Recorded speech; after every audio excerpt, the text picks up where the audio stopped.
এটা সত্য হচ্ছে সকাল থেকে আমরা বলে আসতেছি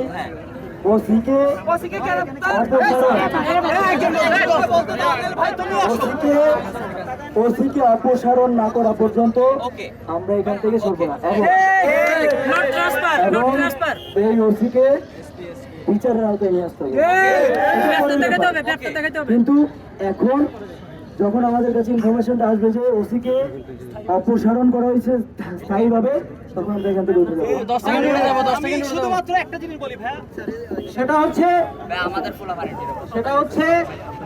হচ্ছে 1 নম্বরে ওনারা যেটা বলছেন আপনাদের নিরাপত্তা নিশ্চিত করা হবে।